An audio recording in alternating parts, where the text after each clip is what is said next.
하도록 하겠습니다. 본 교양학부에서 굉장히 훌륭한 이 기획을 하셨어요. 사실 오프라인 대학 웬만한 학교에서도 대학생들을 위해서는 이런 특강이나 이러한 기획을 하지 않습니다. 사실 대학생이라고 한다면 성인이라는 것을 가정하기 때문에 성인들은 스스로 자기가 할 일을 정해서 그리고 자기가 가야 할 방향을 알고선 간다라고 보통 학교 입장에서는 생각을 하죠. 그러니까 학교에서는 어떤 강의나 아니면은 뭐 수업만 잘하면 된다라고 생각을 합니다.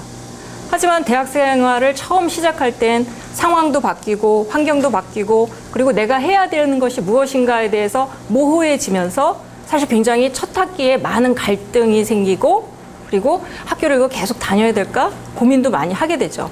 이게 나의 적성에 맞나? 이런 생각도 하게 되고요. 그러다가 이제 3학년, 4학년 되면 정신 차리고 뭔가를 해보려고 하면은 너무 또 벽이 높고.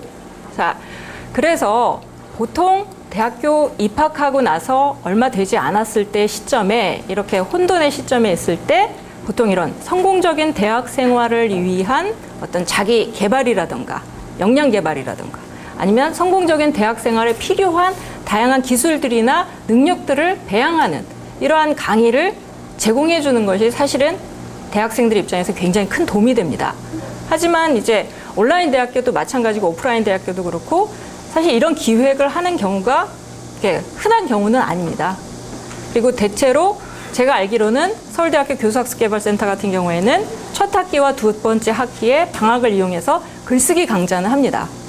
그러니까 요새 대학생들이 리포트를 내는 걸 보면 보고서를 내는 거 보면 우리가 과학기술의 발달이 꼭 우리에게 도움만 준 것은 아니에요. 인터넷이 발달하고 자료를 모든 사람들이 다 노출되어 있다 보니까 그 노출된 자료를 우리가 너무 쉽게 접근하고 너무 그것에 대해서 윤리적인 의식 없이 그냥 갖다가 베껴서 쓰죠. 그러고선 베껴서 쓰고선 나중에 작성해 보면 마치 내가 쓴 것 같은 느낌도 듭니다. 내가 찾은 거니까. 하지만 그것은 솔직히 말하면 아주 엄밀하게 말하면 내 것이 아니죠. 내 생각에서 비롯된 글들은 아닙니다.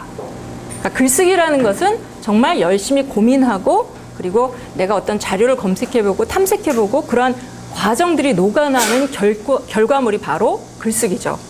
그래서 대학 생활에서 어떻게 보면 가장 필요한 게 글쓰기인데 글쓰기 강좌를 제외하고는 학교에서 이렇게 대학생들을 위해서 대학 생활에 필요한 다양한 역량 강화 프로그램을 하는 경우는 그렇게 많지 않습니다. 그러니까 어떻게 보면 우리 학우님들은 굉장히 좋은 기회를 이제 가지신 거고 이 기회를 바탕으로 아마 바로 2주 후에 개강이 시작되는데 개강이 되는데 그 시점에서 많이 도움이 되시리라고 봅니다.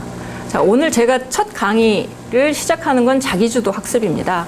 많이 들어보셨죠? 자기주도 학습이 한 2년 전부터 키워드입니다. 학습 분야에서. 초등도 마찬가지고 중고등학교도 마찬가지고 대학교도 마찬가지고 심지어는 기업에서 어떤 구성원들 그러니까 조직의 구성원들이라고 하면은 대학교를 졸업한 사람들을 의미하는데 그런 사람들한테도 조직 내부에서의 자기주도 학습 프로그램 역량 강화 이런 것들을 굉장히 많이 제공하고 있습니다. 그만큼 자기주도 학습이 중요하다는 거죠. 그러면 딱 언뜻 드는 생각에 자기주도 학습이 뭘까요?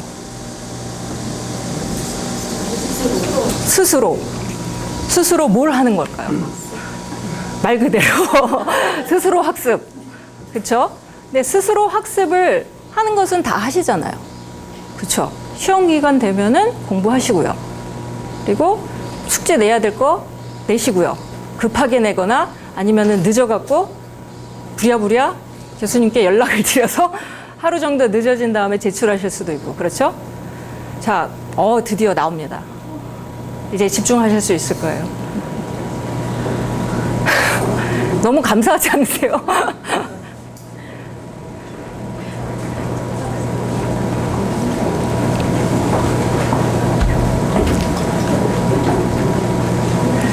그런데 지금 엄밀하게 말씀을 드리면 어떤 개념적인 의미, 정의적인 측면에서 말씀을 드리면 지금 바로 말씀하신 부분은 그저 학습입니다. 자기주도 학습은 아닙니다. 자기주도 학습이라는 것은 그야말로 그냥 학습에 비해서 주도 면밀한 계획, 비전, 목표 거가 포함되고 그 다음에 그것에 필요한 후속 기술이 바로 다음 시간에 하시게 되는 시간 관리. 그 다음에 시간 관리를 잘 하고 무엇인가 대학 생활에서 결과물들을 잘 내기 위해서 필요한 게 바로 글쓰기라는 거죠. 그리고 성공적인 대학 생활은 혼자 지내는 게 아닙니다. 우리가 온라인 학교다 보니까 특성상 학우님들이 서로 만나게 되는 경우가 그렇게 자주 없죠. 물론 이제 임원을 맡으신다거나 어떤 이제 오프라인 어떤 스터디를 그룹을 맺어서 그냥 정기적으로 만나시는 경우가 있지 않고서는 사실은 학생들을 면대면으로 만나기가 어렵습니다. 그렇다고 해서 이 대학 생활에서 인간관계를 끊어놓고 떨어뜨려 놓고선 이야기를 하면은 사실 별 의미가 없습니다. 우리가 대학 생활에서 가장 중요한 건 뭐냐면 내가 이 대학교를 졸업하고 사회에 나갔을 때 훨씬 더 건강하고 적응적인 인간관계를 맺을 수 있는 기술이 있느냐 또 굉장히 중요합니다. 대학교 교육의 목표 자체가 학문적인 탐색뿐만 아니라 사회 구성원으로서 적응적인 기술을 갖는 것도 상당히 필요합니다. 그것이 이제 다음 주에 하시게 되는 협상 기술이죠. 리더십이고요. 그리고 나중에 직업을 갖게 되셨을 때 가장 필요한 게 바로 윤리의식입니다. 최근에 이제 어떤 보도들이나 이런 걸 보면요. 저는 이제 드라마를 좋아합니다. 드라마를 좋아하는데 지난주까지 제가 아주 열혈 팬이었던 이 드라마가 바로 유령이라는 드라마였는데 보셨어요? 유령. 유령 보시고는 어떠셨어요? 인터넷의 힘이 참 무섭다. 네, 그렇죠. 정보의 힘이 무섭다. 정보가 곧 권력이라는 말을 거기서 하는데 그것뿐만 아니라 저는 거기에서 이제 악의 축으로 나오는 그 남자 주인공, 자살한 남자 주인공 같은 경우에 그 사람이 굉장히 뛰어난 능력을 갖고 있는 사람이죠. 하지만 그 사람이 만약에 윤리적이거나 도덕적인 능력이 있었고 어떠한 그러한 의식이 있었던 사람이라면 과연 그렇게 자기가 알고 있는 정보를 이용해서 사람들을 지배하려고 했을까? 그리고 그런 식으로 자기가 어떤 자기의 어떤 권리라든가 이해만을 위해서 사람들을 이용했을까? 죽이는 것도 서슴지 않고 할 수 있는 거는 바로 뭐냐면 그 사람이 전문성만 갖고 있을 뿐이지 그야말로 윤리의식이 부족하다는 것이죠. 현대사회에서는 곧 도덕성이 경쟁력입니다. 도덕성이 결여되어 있는 전문인들은 오래 가지 못합니다. 주변에서 분명히 알아차리기 마련이겠죠. 아, 저 사람은 능력은 뛰어난데 도덕적인 관념이 없어. 저 사람은 이기적이야. 하고 싶은 대로 해. 사람들에게 도움을 주거나 기여하는 것은 전혀 찾아볼 수가 없어. 자, 그러면은 우리는 혼자 사는 사회가 아닌데 과연 이것이 어떻게 사람들한테 작용을 할 건가? 라고 생각해 보면 분명히 전문적인 능력만 가지고 있는 사람, 도덕성이 결여되어 있는 사람은 그 사람이 가지고 있는 전문성을 발휘할 기회조차도 박탈된다는 거죠. 그래서 윤리의식이, 직업적인 윤리의식이 정말 중요합니다. 그래서 다음 주에는 인간관계와 그야말로 우리의 미래지향적인 관계 속에서 어떻게 우리에게 필요한 것이 무엇인가에 대해서 학습을 하시게 될 거고, 오늘은 내가 혼자서 무엇인가를 이뤄 나갈 때 필요한 기술이라는 것이 과연 무엇인가에 대해서 주로 이제 학습을 하시게 될 겁니다. 그 첫 번째가 자기주도 학습인데요. 자, 자기주도 학습에 대해서 개념은 제가 중간에 말씀을 드릴 거고, 오늘 제가 말씀드릴 부분은 나는 어떤 학습자인가에 대해서 한번 점검을 해보도록 하겠습니다. 사실 이제 제가 한 3시간 정도 강의를 하면은 우리 학우님들한테 학습 유형 검사를 한번 해보려고 했었는데, 시간 관계상 제가 간략하게 어떤 특성에 대해서, 학습자 특성에 대해서 말씀을 드릴 테니까, 아, 나는 저런 쪽에 속하는 학습자구나 라고 한번 생각을 해보시면 좋겠습니다. 그래서 학습자 유형에 대해서, 학습 유형이죠. 러닝 스타일이라는 말 들어보셨을 겁니다. 사람들마다 공부하는 데는 다들 스타일이 있습니다. 아마 학우님들도 느끼시죠? 주로 강의를 들으실 때 공부가 잘 되세요? 아니면 강의 교환을 갖고 공부하실 때 공부가 잘 되세요? 나는 교환은 잘 안 보고 강의를 집중해서 들을 때 더 잘 된다. 아니면 나는 교환을 보는 게 훨씬 낫다. 자, 이것도 분명히 선호도가 있습니다. 나는 밤에 해야 된다. 낮에는 도저히 시간이 아무리 뺑뺑 남아 돌아도 낮에는 집중할 수 없다. 그렇죠? 뭐 이를테면 저는 아주 새벽형입니다. 이른바 이제 제가 명칭을 붙이기는 밤에 하시는 분들은 올빼미형의 스타일이라고 부르고 저 같은 사람은 이제 닭형이라고 합니다. 닭들이 아침에 일찍 일어나죠. 닭머리를 의미하는 건 아니다. 그래서 사람들마다 선호하는 시간대도 있습니다. 자, 그리고 나는 시험 공부를 할 때 막힌 데서 혼자서 해야 돼. 아니야, 나는 사람들하고 내가 공부한 거 혹은 사람들이 공부한 걸 갖고 서로 떠들면서 해야 돼. 사람들마다 공부하는 데는 스타일이 있습니다. 그런데 우리 학우님들 결혼하셔서 자제분이 있으신 분들도 여기 절반 정도 이상은 될 거라고 생각이 드는데, 자, 아이들한테 공부하라고 하실 때 어떻게 하세요? 내가 알고 있는 공부 방식대로 공부하라고 하시죠. 근데 그게 이 아이의 스타일에 적합한가? 사실 이거는 굉장히 다른 문제입니다. 아마 그거는 우리 학우님들이 더 잘 아실 겁니다. 지금 현재 공부를 하고 계시기 때문에. 사람들한테는 성격이 다 다르듯이 공부하는 성격, 스타일도 다 다릅니다. 그 성격이 모두 다, 만약 공부하는 성격이 모두 다 동일하다 그러면 공부 방법이라는 게 특별히 개발될 필요가 없겠죠. 그냥 똑같이 하면 되는데. 그래서 공부 유형, 나는 어떤 학습자인가를 아는 게 상당히 중요합니다. 그것을 잘 안다면은 공부법이라는 것이 아주 쉽게 나올 수 있거든요.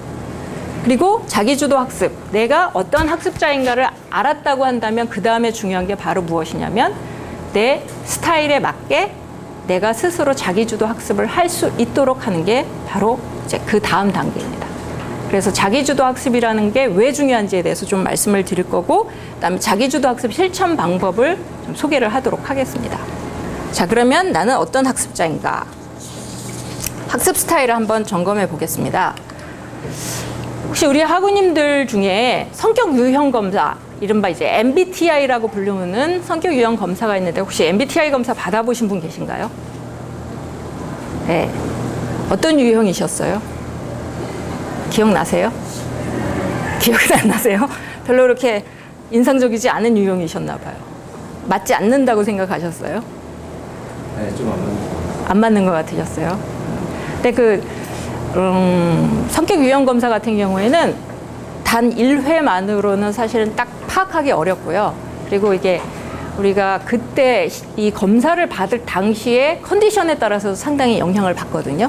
그러니까 한 2번 정도 더 받아보시는 게 정확하지 않을까라고 생각이 들어요. 자, 성격 유형 검사 받아보셨는데 어떠셨어요? 나한테 참 잘 맞는 설명이다라고 생각이 드셨어요? 아니면은 이건 뭐지? 잘 모르겠다. 나한테 잘 안 맞는 것 같다. 나를 잘 드러내지 못하는 것 같다. 어떤 생각이 드셨어요? 50대 50. 특히 이제 우리 발달적인 특성을, 연령별 발달적 특성을 좀 고려를 해보면 우리 학우님들은 지금 이 일반 온라인, 오프라인 학교의 대학생들의 연령대하고는 좀 다르시죠. 자, 우리는 사실은 지금 우리가 발달 연령상의 명칭으로 하면 중장년에 속하는 단계입니다. 자, 중장년에 속하는 단계의 연령별 특징, 발달적 특징을 보면 일단은 정서적으로는 이 청소년기에 속하는 대학생들보다 상당히 안정되어 있는 상태입니다. 그러니까 대학생 아이들처럼 오늘 비 오네, 오늘 수업 땡땡이 치자 라던가, 아니면 오늘 진짜 뭐 컨디션이 별로네, 그냥 들어가지 말자 라던가, 이렇게 어떤 기분의 정서에 의해서 불안정화되지는 않고 대체로 아주 안정적인 이 스타일로 가시는 거죠. 인지적으로 봤을 때는 기억력이 급격히 감퇴하는 시기입니다. 자, 기억력 감퇴는 몇 살부터 일어날까요? 몇 살부터 기억력이 서서히 감소할까요? 20살이요? 그렇게 부정적으로 생각을. 이게 이제 다중지능이라는 개념이 있어요. 사람한테는 지능이 여러 개래요. 그래서 내가 어떤 그 8개의 지능이 있는데 그 8개의 지능 중에 내가 어떤 강점 지능을 가졌느냐에 따라서 그 사람의 진로가 결정된다고 보는 게 다중지능이라는 이론인데, 거기서 논리수학지능이라는 게 있습니다. 근데 다른 지능 같은 경우에는 이제 언어지능, 자아성찰지능, 음악지능, 뭐 신체운동지능, 그다음에 어떤 인간 친화지능, 뭐 이런 어떤 지능의 명칭들이 있는데, 이런 지능들은 연령이 증가하면서 점점점 감소하는 경우는 거의 없습니다. 아주 미미하게나마 점점 좋아져요. 왜냐하면 그런 지능들은 대체로 경험이 중요하기 때문이죠. 그런데 그 중에서 단 하나, 논리수학지능만은 약간 다른 발달적 특성을 보입니다. 수학. 자, 나의 수학적 능력은 어느 정도인 것 같으세요? 혹시 자녀분들의 초등학교 다니거나 중학교 다니는 자녀분의 수학 공부를 지도를 해보신 적 있으세요? 딱 드는 첫 생각이 뭘까요? 얘네들 요새 너무 어렵게 배운다.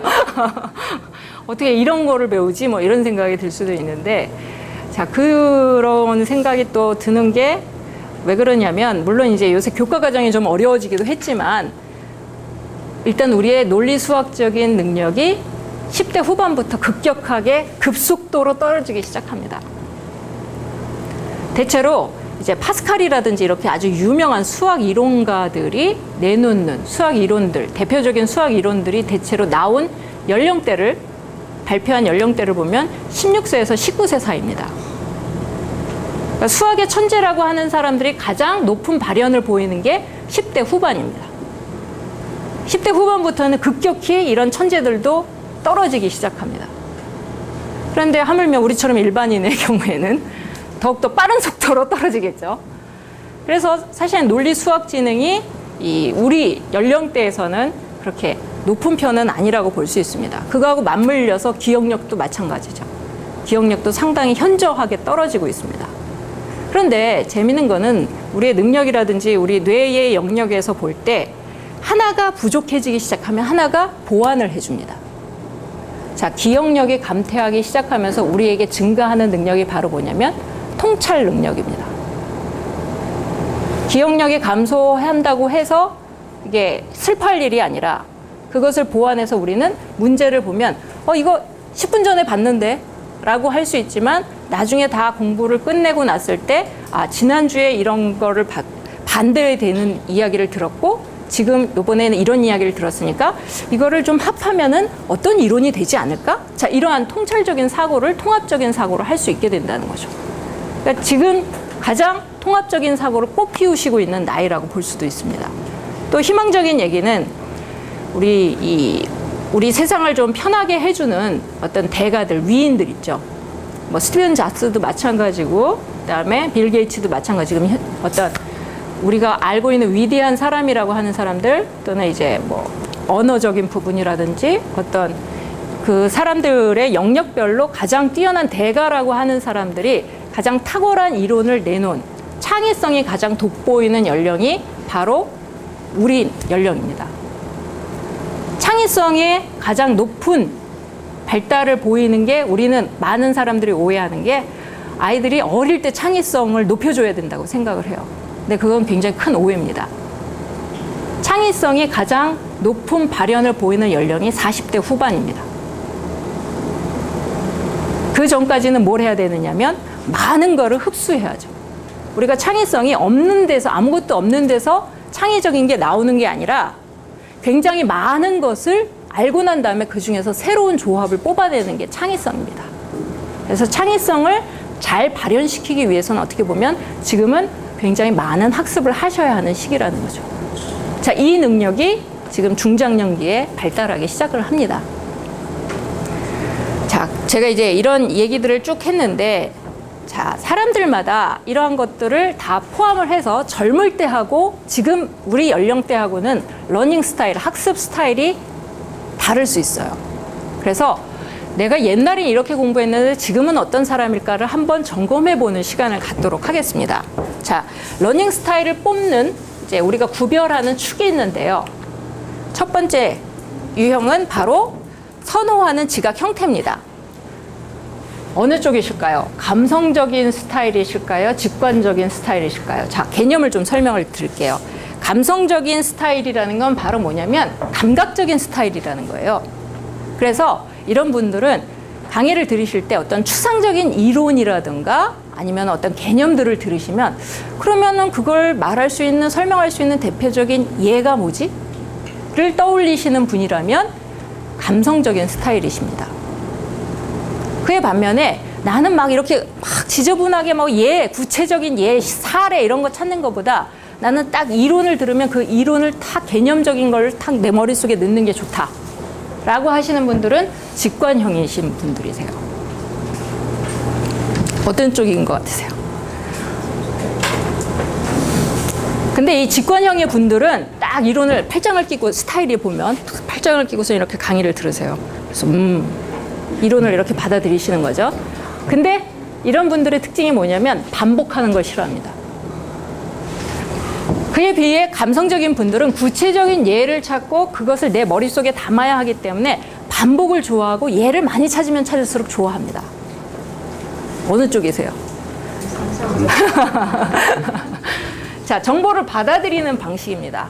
내가 어떠한 강의를 듣거나 지식을 보거나 책을 보거나 자 이랬을 때 그 정보, 그 안에 들어있는 정보를 받아들이는 방식이 시각적인 스타일이냐 언어적인 스타일이냐. 자, 시각적인 스타일은 바로 눈으로 확인할 수 있는 거죠. 어떤 내용을 들으시더라도 이렇게 쭉 텍스트로 강의 교환 보면은 왜 쭉 글로만 돼 있는 경우가 있죠. 아니면 이제 막 이렇게 도표가 있거나 그래프가 있거나 이런 경우가 있고요. 우리 학우님들은 뭐가 더 눈에 확 들어오세요? 뭘 좋아하세요? 쭉 설명이 써 있는 걸 좋아하세요? 도표나 그래프나 뭐 이런 모형이 있는 걸 좋아하세요? 네, 지금 모형이나 아니면 도표, 그래프 이게 아주 절대적으로 많으셨는데 그런 분들이 바로 시각적인 유형이십니다. 글보다는 모형, 눈으로 확인할 수 있는 무엇인가를 훨씬 더 좋아하시는 거죠. 시각적인 자료를 좋아하시고 특히 이제 강의를 들으실 때 그냥 동영상만 들으시면은 잘 학습이 안 되세요. 그렇죠? 그럼 뭔가가 같이 있어야지 되시는 거죠. 그런데 언어적인 분들은 그에 비해서 조금 더 다른 양상입니다. 이분들은 좀 전에 제가 어떤 유형이세요? 라고 여쭤봤을 때 텍스트만 쭉 글만 써 있는 강의 교환과 모형이나 도형이 있는 강의 교환 중에서 텍스트에 글만 빼백하게 써 있어도 잘 학습이 되시는 분들은 언어적인 학습자십니다. 그러니까 그야말로 글을 좋아하시는 분들이죠. 그래서 이런 분들 같은 경우에는 강의를 듣는 것뿐만 아니라 내가 관련된 책을 읽어야지 공부를 했다라는 느낌이 있으시죠. 뭔가 글을 꼬박꼬박 다 읽으셔야 한다는 느낌이 필요하신 분들입니다. 자, 그 다음에 사고를 조직화하는 과정입니다. 어떠한 것을 흡수하셨을 때 어떤 정보라든가 지식이라는 것 이런 것들을 배우시고 나서 이거를 내 머릿속에다가 어떻게 구성할 건가 다 정리를 하셔야 되잖아요. 그렇죠? 시험도 보셔야 되고 그리고 내가 늦게나마 공부하는 건데 이걸 내가 하나라도 놓치면 안 되지라고 생각하시면서 공부를 하시고 나서 그거를 어떻게든 정리를 하시려고 하십니다. 자, 그럴 때 사고를 조직화하는 과정. 나는 어떤 식으로 노트 필기를 하고 어떤 식으로 내가 배운 내용을 조직화하는가. 자, 귀납적인 방법이 있고 연역적인 방법이 있죠. 많이 들어보셨죠?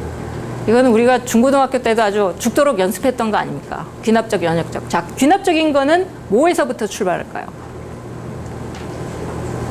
우리 많이 했잖아요. 소크라테스는 죽었다. 공자도 죽었다. 맹자도 죽었다. 그러므로 사람은, 인간은 죽는다. 구체적인 예들, 많은 예들에서 하나의 이론을 도출하는 게 바로 귀납적이죠. 자, 이런 분들은 강의를 들으시면서 딱 강의를 들으시는 내용 중에 먼저 이론을 탁 얘기하고선 구체적인 예들을 쭉 말씀하시는 걸 별로 좋아하지 않습니다. 이런 분들은 탐구하는 것을 좋아하세요. 그래서 수수께끼처럼 계속 어떠한 사례나 이런 신뢰나 구체적인 것들을 다 듣고 난 다음에 그래서 이거를 아우르는 게 뭘까라고 사고하는 것을 선호하시죠. 그래서 노트 필기도 그런 식으로 하십니다. 그에 반면에 연역적인 사고 과정을 하시는 분들은 지금 말씀드린 것처럼 대체로 대학 교재에서 선호하는 방식인 거죠. 이론 딱 나오고 이그젠플, EX 딱 하고 예들 쭉 하고 그거하고 관련된 반대 사례들 이런 것들을 쭉 어떠한 이론 아래에 구체적인 사례를 늘어놓는 게 바로 연역적인 사고 과정이십니다. 어느 쪽이세요? 연역적. 그런데 어떻게 보면은 이런 생각도 들어요. 우리가 연역적인 것에 익숙해졌기 때문에 연역적인 학습자가 아닐까. 원래는 나는 상당히 귀납적인 사고를 하는 걸 좋아하는 사람일 수 있어요. 주변에서 이제 인간관계를 형성하시거나 이런 걸 볼 때 오래 사람을 두고 보시는 분들 있죠. 딱 이런 분들 있죠. 첫인상으로 사람을 결정하는. 아우, 관상 보니까 성격이 어떻겠다. 한성격 하겠다. 성깔 있게 생겼다. 딱 이렇게 판단하시는 분들이 있고, 사람이라는 것은 오래 두고 봐야 돼. 그 사람과 관련된 것에 많은 이그젬플을 찾아야 돼. 하고선 그 사람을 찾아가시는 분이 있어요. 자, 만약에 평소에 내가 그런 식으로 만약에 사람을 판단하시는 분이라면, 즉 사람들을 많이 두고 보신 다음에 그 다음에 사람에 대해서 생각하시는 분들이라면 사실은 이런 분들의 출발점은 귀납적인 유형일 가능성이 높다는 거죠. 근데 우리가 대학에서 공부하는 거나 고등학교에서 공부해 왔던 내용들이 대체로 연역적으로 교재가 모든 것이 구성되어 있고 수업도 그렇게 구성되어 있습니다. 그래서 아마도 익숙한 쪽이다 보니까 나는 연역적일 거야 라고 생각하시지만 귀납적으로 공부해 보시면 훨씬 더 잘 되실 만한 분들도 계실 겁니다. 자, 그 다음에 네 번째, 정보를 처리하는 방법입니다. 정보를 들으셨어요. 우리 학우님들 정보 들으시고서는 대체로 어떻게 하세요? 이런 분들 있죠. 내가 해야 할 일, 그러니까 이제 강의가 곧 열리는데 9월 첫째 주부터 강의가 열리잖아요. 강의가 열리면은 이런 분들은 대체로 과제부터 확인을 하십니다. 이번 학기 과제는 뭐냐? 다 과제부터 확인하시는 분들이 있어요. 내가 해야 할 일에 바로 달려드시는 분들이 바로 활동적인 분들이시죠. 아니면 아예 중간에 어떻게 될 줄 알고 아주 천천히 두고 보시는 분들 있죠. 그 반대되는 유형이신 거죠. 자, 활동적이신 분들은 이런 분들은 대체로 말이나 행동을 가지고선 학습하시는 걸 좋아합니다. 그래서 내가 무엇을 배웠다 그러면은 사람들하고 같이 모여서 그걸 갖고 많이 얘기를 하면 할수록 더 좋은 학습 결과를 가지고 오는 거죠. 이런 분들은 그룹화해서 공부하시는 게 훨씬 더 많이 도움이 됩니다. 만약에 나는 주로 어떠한 것을 수업을 시작하면은 바로 해야 될 일을 주로 많이 찾아보고 바로바로 교수님이 말씀하시면은 그거를 바로 실행을 옮기는 사람이라고 하신다면 활동적인 유형이신 거거든요. 스타일이. 그럼 이런 분들은 더 나아가서 공부하신 내용을 자주는 아니더라도 분기별로 한 번씩이라도 만나서 학우님들하고 같이 그룹 스터디 하시면 훨씬 더 큰 도움이 되실 겁니다. 그다음에 반대로 성찰적인 분들이시죠. 자, 활동적인 분들과 성찰적인 분들의 가장 큰 차이점은 뭐냐면 이런 분들은 모여서 하는 걸 좋아하십니다. 근데 이런 분들은 혼자서 하거나 단짝과 하는 걸 좋아합니다. 그리고 혼자서 하시는 분들은 주로 생각을 많이 하시죠. 머릿속으로 이 생각 저 생각 하십니다. 배운 내용을 갖고. 그리고 그거를 숙제를 할 때 어떻게 해야 될지 고민을 되게 많이 하시죠. 그래서 이런 분들이 강의 게시판에 어떻게 해야 하나요?를 굉장히 많이 올리세요. 이렇게 해야 되나요? 저렇게 해야 되나요? 비공개로 많이 올리시거든요. 예, 생각을 여러 번 많이 하시고는 그것에 관해서 이렇게 하면 맞습니까? 라고 또 중간에 확인도 하시죠. 그러니까 성찰적인 분들은 혼자서 많은 궁리를 하시고 사색을 하시면서 그리고 답을 혼자서 찾아가는 것을 선호하십니다. 그래서 이런 분들은 단짝 친구나 한두 명의 단짝 친구나 아니면 혼자서 공부하는 걸 훨씬 더 좋아하죠. 자, 이해하는 과정입니다. 연속적으로 하는 분이 있고 폭발적으로 하는 분들이 있죠. 자, 연속적으로 하시는 분들은요, 수업을 내용을 들어도 수업 이 강의 목차가 아주 연속적으로 어떤 이를테면 이제 제가 상담심리학과니까 상담심리학의 발달심리학이라고 그러면 발달심리학과 관련된 이론들을 처음부터 차근차근 쭉 하는 거를 선호하시는 분들이 있어요. 자, 뭔가 이 안에서 일관성 있게 쭉 가는 거, 연결되어 있는 거, 이런 것들을 선호하신다면 바로 연속적으로 이해하는 학습 스타일이시라는 거죠. 이 포괄적인 스타일은 그의 반면에 이렇게 연속되어 있는 것보다는 굉장히 상이한 서로 정반되는 얘기를 듣고선 이것을 아우르는 것을 좋아하시는 분들이 있습니다. 때로는 정 혹은 반, 그래서 합을 이루는 것을 선호하시는 분들이죠. 전체를 보는 걸 좋아하십니다. 연속적인 것을 좋아하시는 분들은요, 뭐 찬성 반대가 아니라 그 이론에서 이렇게 쭉 가는 관련되어 있는 관점들, 발달적 관점, 행동적 관점 해갖고 쭉 이론이 연결되어 있는 것을 들으시는 강의를 훨씬 더 좋아하시거든요. 하지만 포괄적인 학습 유형의 분들은 그게 아니라 토론식. 그러니까 내가 이것도 알고 이것도 알아야지 토론도 할 수 있겠죠. 그러니까 반대하는 것과 찬성하는 것, 혹은 완전히 정반대의 축에 있는 내용들을 다 듣고 나서 그 속에서 내가 답을 찾아가는 것을 좋아하시는 분들이 바로 포괄적인 학습 유형의 학습자십니다. 자, 이 5가지 축인데 5가지 축에서 나는 어떤 학습자인가? 그러니까 대충 나오세요.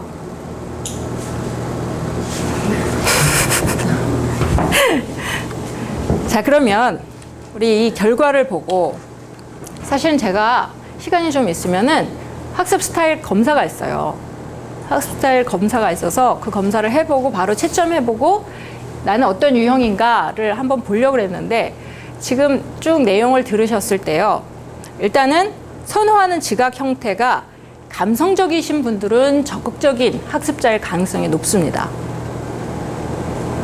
직관적인 분들에 비해서. 그러니까 제가 검사를 하면 바로 딱딱 축이 나올 텐데 그렇지 않다 보니까 제가 대략적인 설명만 드릴게요. 그리고 숙고하는, 그러니까 정보를 받아들이는 방식에서 시각적인 것과 언어적인 것 중에서 시각적인 것을 선호하시는 분들이 어떻게 보면 훨씬 더 적극적일 가능성이 높습니다. 그에 반면에 이제 언어적인 것을 좋아하시는 분들은 약간 소극적이거나 아니면 여기 있는 숙고하는 학습자일 가능성이 높죠. 그다음에 귀납적인 사고를 좋아하시는 분들이 대체로 적극적인 학습자의 유형입니다. 연역적인 학습자에 비해서요. 그리고 정보를 처리하는 방법은 당연히 활동적인 쪽이 적극적인 학습자겠죠. 이해하는 과정에서도 연속적인 것이 적극적인 학습자의 축에 속할 가능성이 높습니다. 학습 스타일 검사를 하시고 나면은 보통 여기에서 말하는 11가지의 결과가 나옵니다. 나는 그래서 이 5가지 유형을, 5가지 축을 쭉 보건대 여기에 맞춰서 내 학습자 유형은 어떤 거다라는 게 나와요. 근데 지금 시간 관계상 학습 스타일 검사는 못하니까 제가 각 학습 유형에 대해서 말씀을 드릴 테니까요. 나는 저쪽에 확실하다라고 하는지 한번 점검을 해보시면 좋겠어요. 강점과 약점을 들으시면 아마 대략적으로 나오시지 않을까 싶은데요. 적극적인 학습자, 앞에 있는 5가지 스타일 1, 스타일 2, 스타일 3, 스타일 4, 스타일 5 이거를 쭉 검사를 해갖고 나오는 결과가 지금 여기에 나와 있는 11가지의 유형입니다. 자, 이 11가지의 유형 중에 첫 번째 적극적인 학습자. 적극적인 학습자분들은 대체로 이 오프라인에서 만나면은 굉장히 열정적이세요. 적극적이고 강의 게시판에도 글도 굉장히 많이 올리시고 심지어는 이제 자유 게시판에다가 나 이런 자료도 봤다. 같이 공부하자. 막 올리시기도 하시죠. 굉장히 적극적이시고 열정적이고 그리고 스스로 찾아서 막 가서 자료를 탐색하시는 유형이십니다. 근데 이런 분들의 단점이 뭘까요? 네? 그런 열정적인 분들 주변에서 보셨죠? 어떤 게 약간 저 부분 2% 부족하다 그런 부분 없으셨어요? 끈기가 부족해요. 그렇죠. 끈기가 부족합니다. 그 열정을 이어가기가 힘듭니다. 그리고 그런 분들이 좀 충분한 생각을 하고 시간을 갖고선 하는 게 아니라 그때 즉흥적으로 막 너무 좋다 그래서 올리시는 경우가 많기 때문에 어떤 이러한 내용들을 보면 섣부른 판단을 하실 때도 가끔 있습니다. 그래서 이런 분들이 시험을 보시면 엉뚱한 실수를 하시죠. 다 아는 건데 나중에 막 올리십니다. Q&A에 다 아는 건데 틀렸다고. 근데 그 다음엔 제가 어떻게 해드릴 수가 없어요. 그러니까 뻔히 아는 건데 이게 딱 보고서는 눈에 보이니까 첫 단어를 보고선 아 이거 내가 안다라고 하고선 답을 딱 표기하시는 분들이죠. 자, 이게 바로 적극적인 학습자 유형입니다. 자, 두 번째, 숙고하는 학습자. 말 그대로 숙고를 많이 합니다. 그러니까 굉장히 주의가 깊고 꼼꼼하고 자료를 올리면 그걸 굉장히 열심히 잘 읽으십니다. 그리고 그런 분들이 막 오타도 잘 찾아내십니다. 강의 게시판에 막 올려주세요. 오타가 있다고. 그리고 뭐 무슨 내용하고 겹친다고 막 이렇게 또 말씀도 하시고요. 자, 이런 분들이 숙고하는 학습자 유형인데 어떻게 보면은 이런 분들이 공부를 계속하면 참 좋죠. 자, 학자들이 매우 필요한 능력입니다. 꼼꼼하게 따져보고 이게 맞는가 철저하게 탐색해보고. 자, 이런 게 바로 강점인데 그의 반면에 약점은 뭘까요? 이런 분들의 약점. 그렇죠. 너무 질질 끄십니다. 결단력이 부족하고, 그쵸? 다 아시네요. 혹시 어디서 이 강의를 들으셨어요? 아니면 내 얘기다 이러신 거예요, 지금? 자, 시간이 오래 걸리죠. 그리고 많이 찾아봐야지 답을 내리십니다. 그냥 섣부르게 뭔가를 얘기하는 것을 극도로 꺼리시죠. 근데 이게 어떤 경우에는 좀 문제가 될까요? 일정이 바쁠 때 과목을 5개나 듣는데 숙고를 계속한다. 중간고사 때, 기말고사 때 어떡하십니까, 그럼? 그렇죠? 이렇게 뭔가 몰려있는 상황에서는 숙고하는 학습자들이 굉장히 스트레스를 많이 받습니다. 자, 논리적인 학습자. 논리적인 학습자는 합리적이고 굉장히 객관적인 자료. 그래서 이런 분들은 어떤 강의 교환이나 강의 내용을 올릴 때 통계적 자료, 아니면 실험 내용, 아니면 어떤 연구 결과, 이런 거를 굉장히 선호하시죠.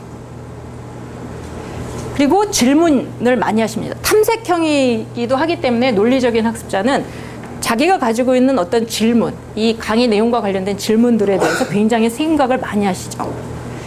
자, 이런 분들의 근데 문제, 약점이라고 한다면 뭘까요? 새로운 걸 싫어하십니다.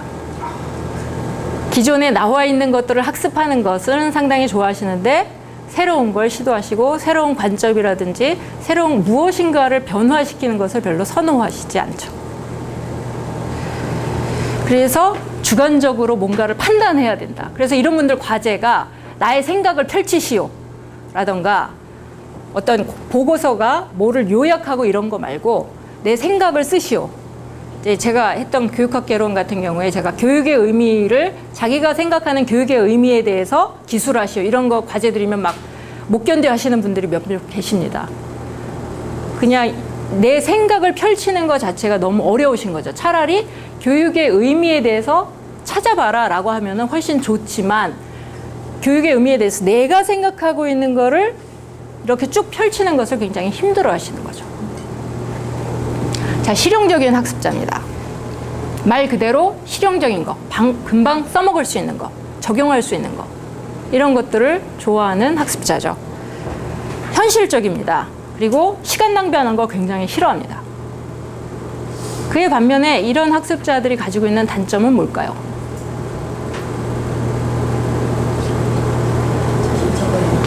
실용적이지 않은 거 싫어하겠죠. 인문학적인 거라든가 뭐 예술, 문화 이런 얘기 하는 거면 별로 안 좋아하십니다. 문학이라든가 사색해야 돼, 철학적인 얘기 이런 거 별로 안 좋아하시죠. 그리고 네, 맞습니다. 그리고 심사숙고하는 것을 별로 선호하지 않습니다. 여러 개가 나올 수도 있습니다. 쭉 보니까 나는 한두 개가 아니다. 그러실 수도 있어요. 자, 그 다음에 감각적인 학습자. 자, 감각적인 학습자는 앞에서 우리가 봤던 선호하는 지각 형태하고 관련이 있습니다. 감성적인 유형하고 많이 맞물려 있는, 이게 굉장히 많은 부분을 차지하시는 분들이죠. 그래서 굉장히 감각 정보, 그러니까 눈으로 보고 다양한 거를 막 이렇게 느껴보고 이런 것을 선호하시죠. 근데 직관적인 학습자는 그의 반면에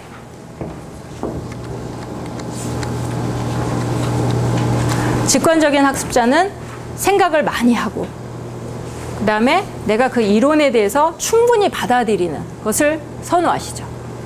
그래서 이 감각적인 학습자가 그러면 가지고 있는 약점은 뭘까요? 깊이 있게 들어가기가 힘들죠. 감각적이고 뭐 시각적이고 이렇게 어떤 감각을 경험해보고 예를 찾아보고 이런 걸 선호하다 보니까 추상적인 이론적 접근이라든가 깊이 있는 내용으로 들어가는 것을 별로 좋아하지 않습니다. 직관형은 그와 반대로 굉장히 이론적이거나 추상적인 얘기를 좋아하죠. 그런데 그러다 보니까 이런 분들의 단점, 약점이 뭘까요? 실용화하기가 어렵다는 거죠. 어떻게 보면 이런 분들이 어떠한 공부 내용들을 쭉 보면은 약간 뜬구름 잡는 듯한, 그래서 그냥 이론적으로만 존재하지 그걸 어떻게 써먹을 건가에 대한 이러한 어떤 계획이라든지 생각이 좀 없는 것처럼 보이기도 하죠. 자, 시각적인 학습자, 그야말로 도표, 그래프 이런 것들을 어떤 학습을 하시면 학습 내용을 갖고 이렇게 마인드맵 그리듯이 막 그리시는 분들이 있어요. 노트 필기 하실 때. 이렇게 해야지 나는 정리가 된다. 그런 분들이 시각적인 학습자죠. 그다음에 이제 언어적인 학습자는 써야 됩니다. 쭉. 그리고 귀납적인 학습자는 예들을 많이 보고선 거기서 혼자서 생각을 해서 무엇인가 거기서 결론을 도출해내는 걸 좋아하죠. 근데 이런 귀납적인 학습자는 어떤 단점이 있을까요? 단점. 시간이 오래 걸리겠죠.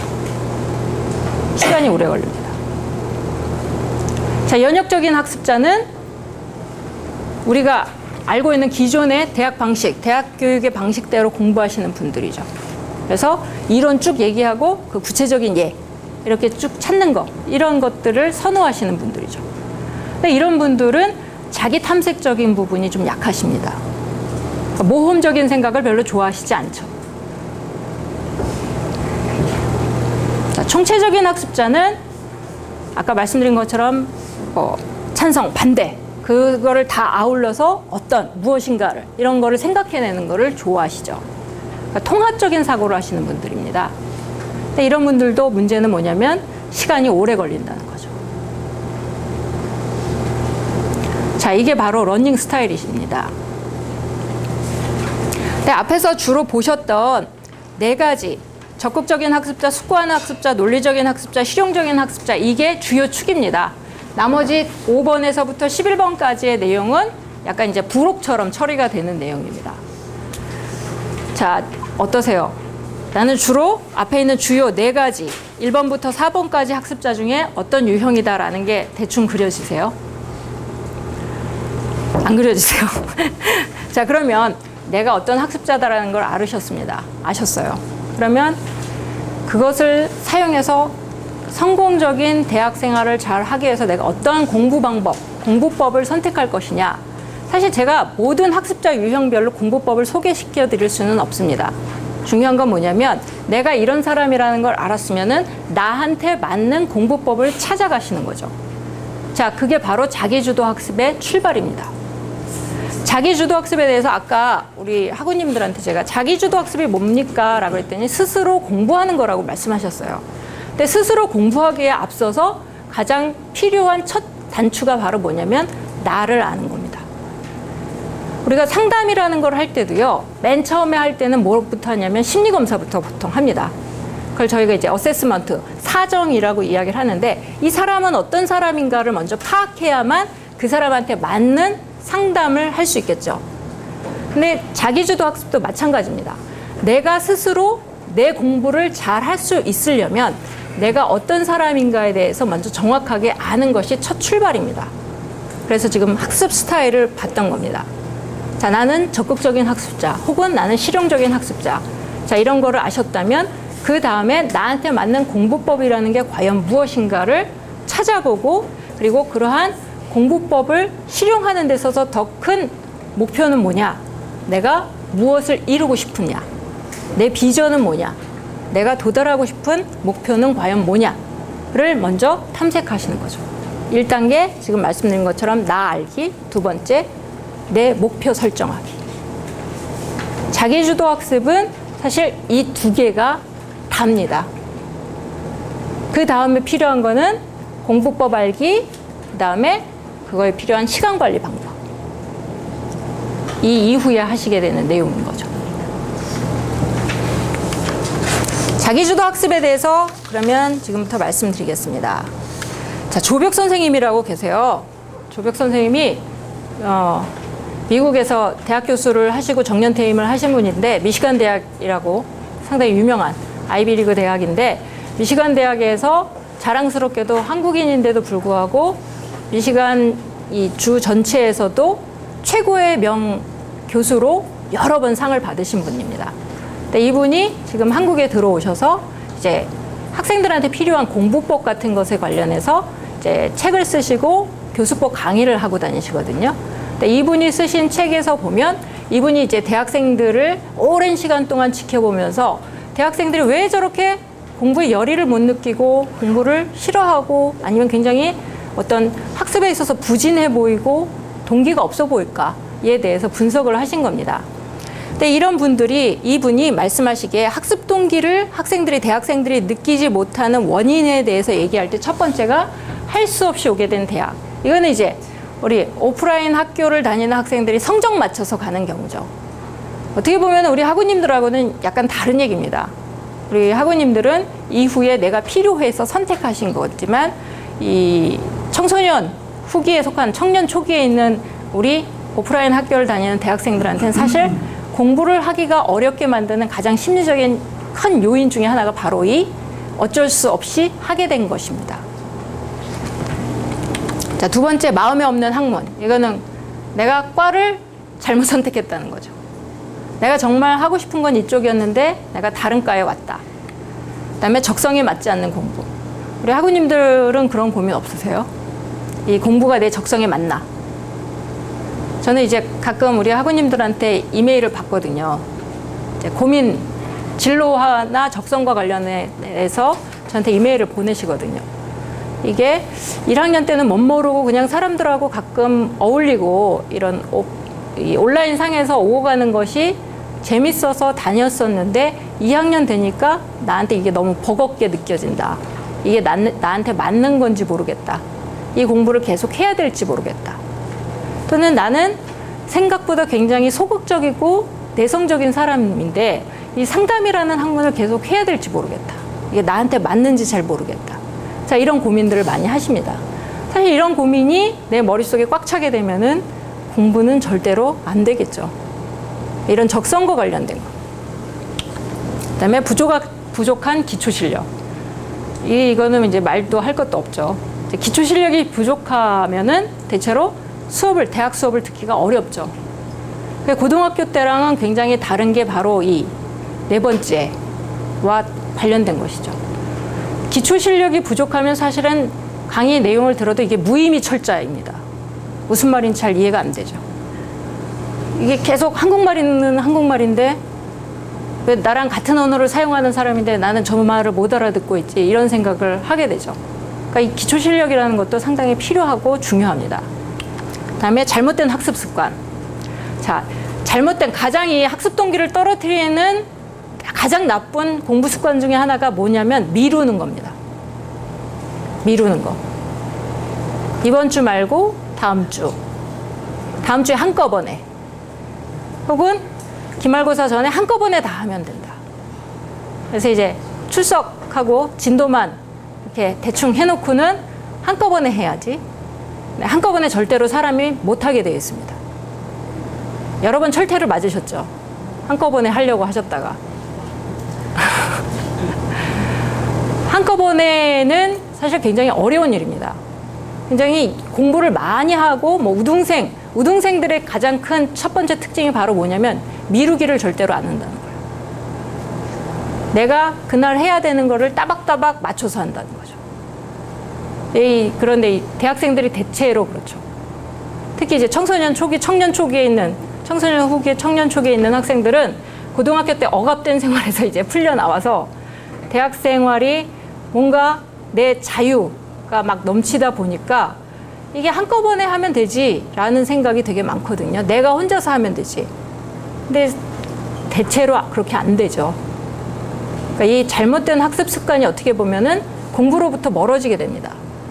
나중에 미루다 보니까 이만큼이 쌓인 거예요. 강의 교환 출력해보니 책 한 권 일세. 자, 이걸 언제 볼까? 그러면은 사실 아예 시작을 안 하죠. 포기죠. 그러니까 이런 공부 습관이 문제가 있다는 겁니다. 외톨이 성격. 온라인 학교니까 뭐 혼자서 공부하는 건데 뭐라고 하시겠지만 아마 느끼실 겁니다. 내 주변에 온라인 상으로라도 누가 지지해주고 이럴 때에 내 학습 양이 굉장히 달라진다. 사람은 사회적 동물입니다. 혼자서 살 수 없어요. 사이버 공간이 좋은 거는 뭐냐면 언제 어디든지 서로에게 피드백을 줄 수 있다는 것이죠. 이 온라인 상에서 서로가 피드백을 주고받으면요, 아마 우리 학우님들 굉장히 그 학습 능률이 상당히 올라가실 겁니다. 그 다음에 성공에 대한 불안감. 과연 내가 이번 학기, 아주 이제 단기적으로 내가 이번 학기에 내가 이거 목표한 바를 다 할 수 있을까? 혹은 내가 졸업한 후에 과연 내가 하고 싶은 걸 할 수 있을까? 내가 지금 4학년인데 과연 졸업 이후에 내가 뭐라도 내가 하고 싶은 거 조금이라도 할 수 있을까? 자, 이런 불안감이 사실은 나를 더 채찍질하는 게 아니라 더 학습 동기를 떨어뜨린다는 것입니다. 중요한 거는 그 이후에 뭐가 될지는 아무도 모릅니다. 우리는 사람이기 때문에 그걸 예측할 수가 없죠. 뭐가 되고 싶다는 할 수 있지만 되어야 하겠다라고 생각하기 시작하면 사람한테는 감정 자체가 불안해지기 시작합니다. 그럼 그 불안감은 학습 동기를 떨어뜨리죠.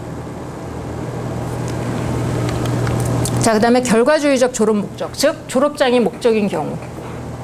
졸업장이 목적인 경우는 목적으로 되신 분들은 대체로 공부를 최선을 다 안 하시죠. 졸업만 하면 되니까. 그러니까 공부가 그렇게 썩 재밌지도 않습니다.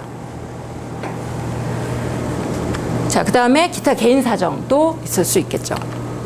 자, 그러면 이런 것들을 모두 다 접어두고 우리가 성공적인 대학 생활을 하기 위해서 앞에 있는 학습 동기를 떨어뜨리는 요인들을 다 이겨낼 수 있는 바로 자기주도 학습이라는 게 중요해집니다.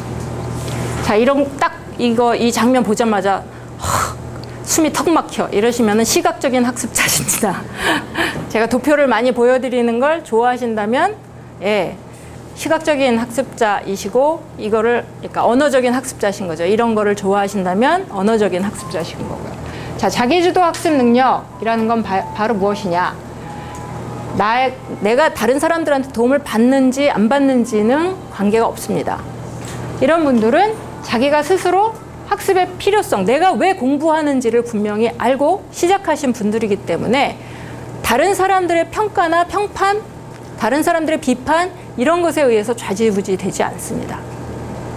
자기주도 학습의 의미에는 아까 그냥 스스로 공부한다라는 거 의미 이외에도 방금 말씀드린 것처럼 자기를 정확하게 아는 거와 그리고 다른 사람들에 의해서 내 공부가 흔들리지 않는다라는 가장 중요한 의미가 있습니다.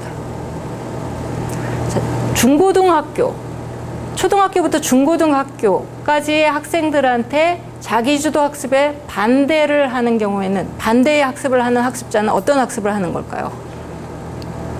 엄마 주도 학습이겠죠.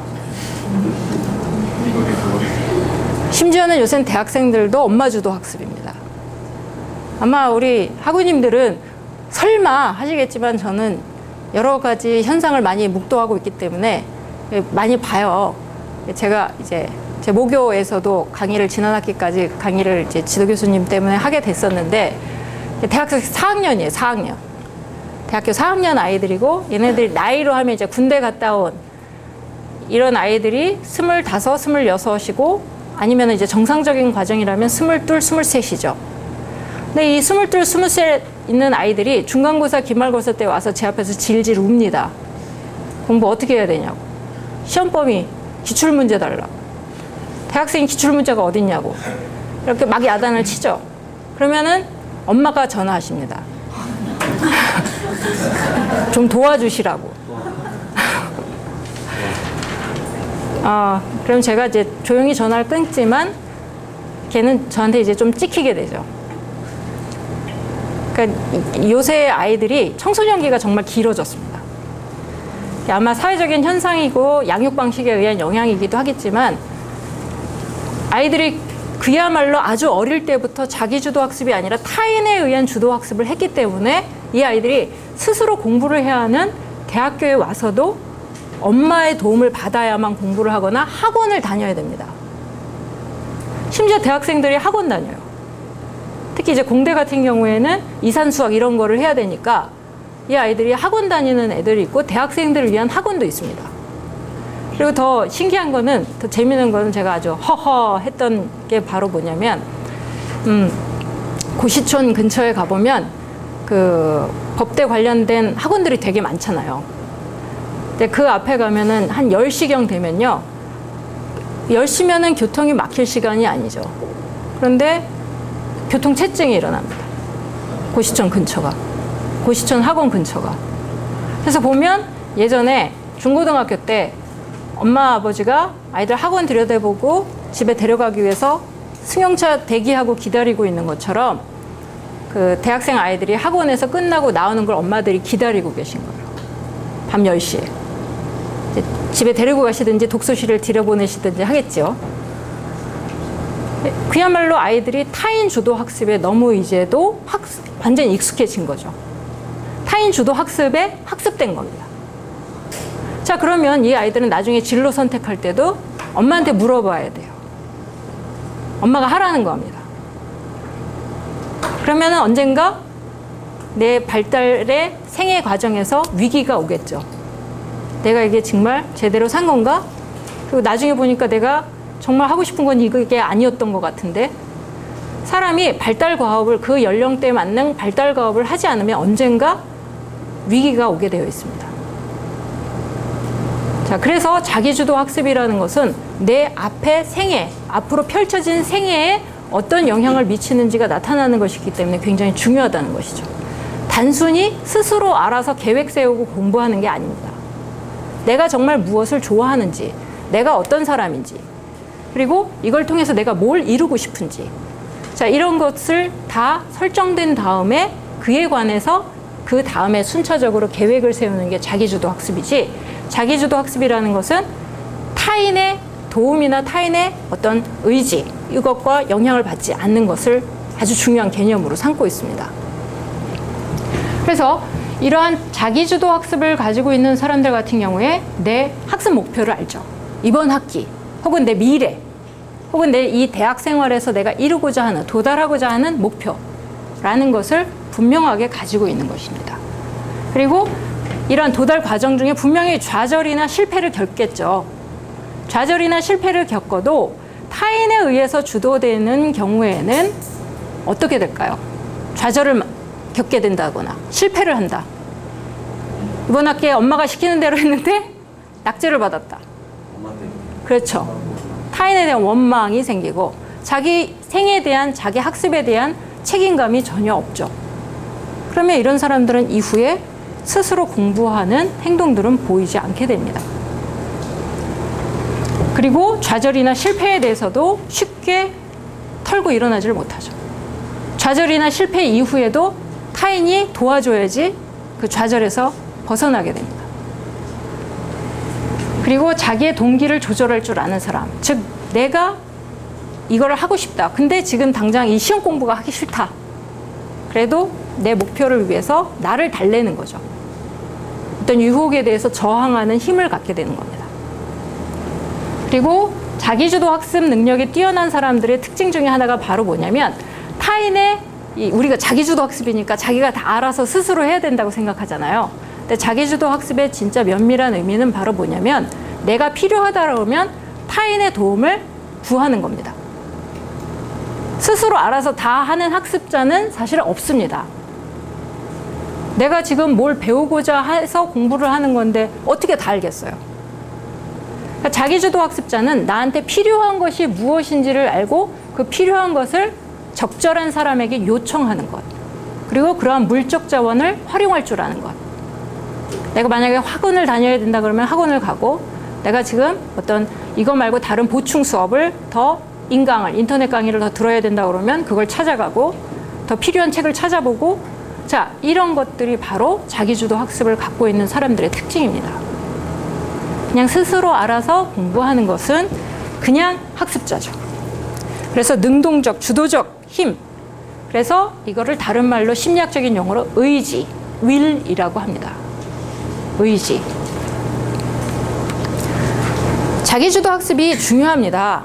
왜냐하면 자기주도 학습은 지금 말씀드린 것처럼 이러한 능력을 가지고 있는 사람들이기 때문에 이제 어떤 좌절이라든지 실패를 경험한다고 하더라도 쉽게 그걸 극복할 수 있고 자기가 도달하고자 하는 목표에 잘 도달할 수 있습니다. 그리고 자기주도 학습 능력을 갖추신 분들은 내가 미래에 도달하고자 하는 능력이 무엇이다라는 걸 목표를 가지고 있기 때문에 그걸 통해서 내가 어떤 역할을 하고 싶다라는 것도 분명히 의식에 갖고 있습니다. 그리고 진로 결정에도 밀접한 관련이 있죠. 나를 아는 사람들은 대체로 그걸 통해서 어떤 사람이 되고 싶다라는 생각을 하게 되죠. 나는 이런 사람이다. 나의 능력은 이런 거다. 그래서 이걸 통해서 나는 어떤 사람이 되고 싶다. 진로 결정에도 굉장히 도움이 되는 게 자기주도 학습입니다. 물론 이제 그런 미래에 대한 목표 설정을 했다고 하면 그 목표를 향해서 가기 때문에도 진로에 도움이 되지만 내가 무엇이고 어떤 사람이 되고 싶다라는 목표를 세우는데도 이 자기주도 학습이 굉장히 큰 영향을 미칩니다. 그리고 자기주도 학습 능력이 뛰어난 사람들이 몰입과 창의성에도 영향을 미칩니다. 제가 그런 이야기를 들었어요. 우리 학우님들 중에 한 분이 시간 가는 줄 모르고 강의를 들었다. 제가 강의를 잘했다는 얘기일까요? 제가 제 자랑하는 거는 아니겠죠. 바로 뭐냐면 그러면은 왜 제가 강의를 잘했으면 다른 분들도 똑같이 말씀하셔야 되잖아요. 근데 그게 아니라 그 한 분이 말씀하셨어요.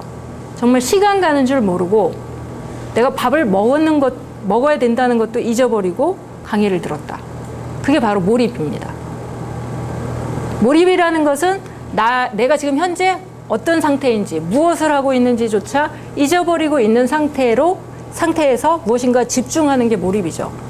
몰입 경험 해보셨어요? 정말 신기한 게요. 몰입 경험을 하게 되면 화장실을 5-6시간을 안 가도 화장실을 아무런 느낌이 없어요. 배도 안 고프고. 그리고 잠을 잤는지 안 잤는지 완전히 시간이라든지 장소라든지 이것을 완전히 뛰어넘는 상태가 됩니다. 그러면 이런 몰입 경험을 하고 나면 깨어났을 때 어떤 감정이 느껴질까요? 멍해져요. 온몸이 짜릿합니다. 정말 희열을 느껴요. 내가 이것에 이렇게까지. 그리고 자신의 능력이 진일보되는 것이 느껴집니다.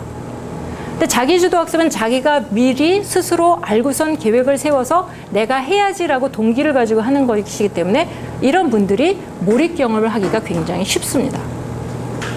정말 내가 어떤 사람인지 이 강의에 대해서 내가 이루고자 하는 것이 무엇인지에 대해서 먼저 계획을 세우시는 게 중요하다는 거죠. 그리고 자기를 책임지고선 공부하시는 분들이 행복감이라든지 심리적 안정감은 그야말로 내 삶에 만족한다. 지금 이 상태가 내가 더없이 잘하고 있는 것 같다. 그리고 나는 지금 편안하다. 자, 이런 것이 바로 심리적 안정감입니다. 자, 행복감은 지금 이 순간이 영원히 계속됐으면 좋겠다. 너무 좋다. 불안한 마음이 전혀 없는 상태. 그런 게 바로 행복감이죠. 근데 자기주도 학습을 하시는 분들은 자기의 삶을 책임지시는 분들이기 때문에 이런 행복감이라든지 심리적 안정감, 심리적 만족감 이런 것을 쉽게 경험을 하시죠. 그러니까 어떻게 보면 자기주도 학습은 당장의 학습 결과나 이 단기적인 성적에만 영향을 미치는 것이 아니라 내 삶에 있어서 나의 가치 판단, 나의 삶의 가치를 이제 좌지우지할 수 있는 무엇인가에도 영향을 미친다라는 거죠. 그래서 자기주도 학습이 상당히 중요하다는 것입니다. 자, 자기주도 학습과 타인주도 학습. 이른바 이제 엄마주도 학습이라고도 할 수 있고요. 아니면 우리 학우님들은 누구에 의해서 학습에 영향을 받으세요? 배우자요? 아우 뭐해! 뭐 이렇게 하시면 영향을 받으시나요? 자, 타인에 의해서 영향을 받으세요? 공부하실 때? 아니세요? 전혀? 직장에서라든지 뭐 이렇게 영향을 안 받으세요? 받으시죠? 이게 만약에 이런 영향을 받으신다고 하면은 사실 이게 자기주도 학습이 필요하신 상태입니다. 자기주도 학습을 계획을 세우면 이렇게 직장에서 좀 어렵다라고 한다면 다른 방법을 모색하실 수 있을 겁니다.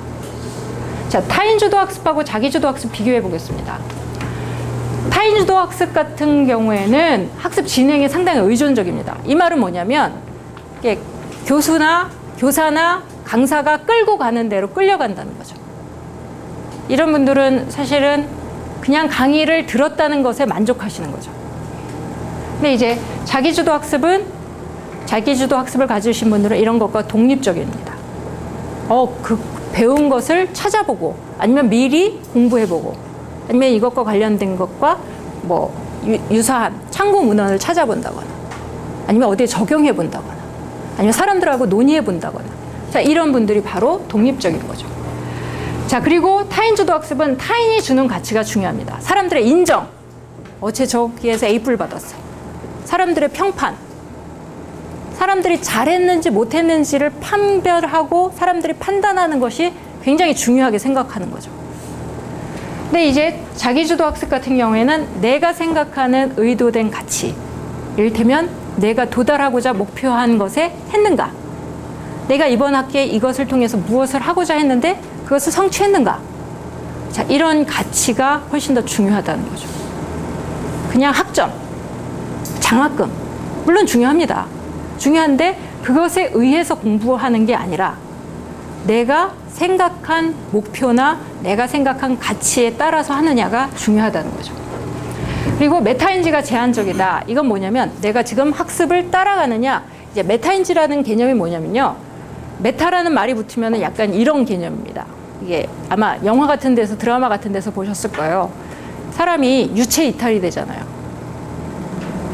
이제 이렇게 누워있고 나는 내 신체는 이렇게 누워있고 나의 영혼이 이렇게 떠서 나를 바라보고 있는 상태. 자, 메타라는 거는 내가 나를 본다는 거예요. 근데 메타인지라는 건 뭐냐면 내가 지금 공부를 해야 되는 것에 제대로 갔는가? 내가 계획은 잘못 세운 게 아닌가? 내가 이걸 잘못 알고 있는 건 아닌가? 내가 오늘 배운 내용 중에 몇 %를 이해했는가? 모르고 있는 건 무엇인가? 그리고 내가 한 학기 동안 도달하고자 하는 목표는 뭐였나? 자, 이렇게 끊임없이 자기를 점검하는 것이 바로 메타인지입니다. 근데 타인주도 학습의 경우에는 대체로 이런 메타인지가 상당히 제한적이죠. 그 말은 뭐냐? 사람들하고 만났는데 야, 지난 시간에 배운 이거 정말 재밌지 않았냐? 그게 뭐지? 난 못 배웠는데? 기억이 안 나는데? 사람들에 의해서 영향을 받는 거. 내가 사람들이 얘기할 때 알는지 모르는지에 대해서 좌지우지 된다. 라고 한다면 메타인지가 상당히 제한적이죠.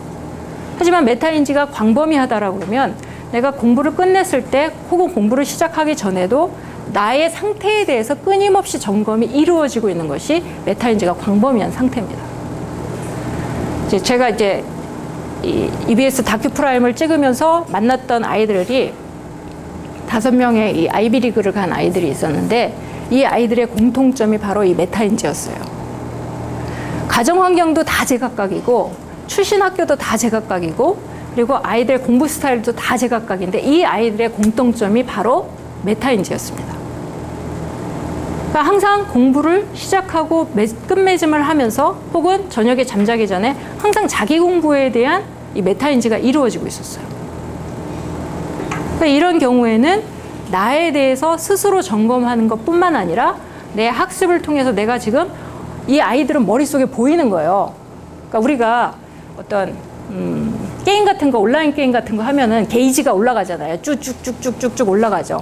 제가 이런 게이지가 올라가는 상태가 자기 머릿속에 있는 거예요. 그래서 공부를 제대로 하고 있는지 안 하고 있는지를 스스로 항상 점검하는 거죠. 자, 그리고 타인주도 학습의 경우에는 외적 동기, 즉 다른 사람들의 평가, 학점, 장학금, 평판 이런 것들이 굉장히 중요합니다. 상. 근데 이제 자기주도 학습 같은 경우에는 아까 말씀드렸던 희열, 무엇인가를 배웠다는 희열, 기쁨, 어떤 학문에 대한 즐거움 내가 하나를 더 알아가고 있다는 것에 대한 자기의 만족감, 자, 이런 것에 의해서 훨씬 더 가치를 많이 부여하는 거죠. 이게 바로 내적 가치입니다.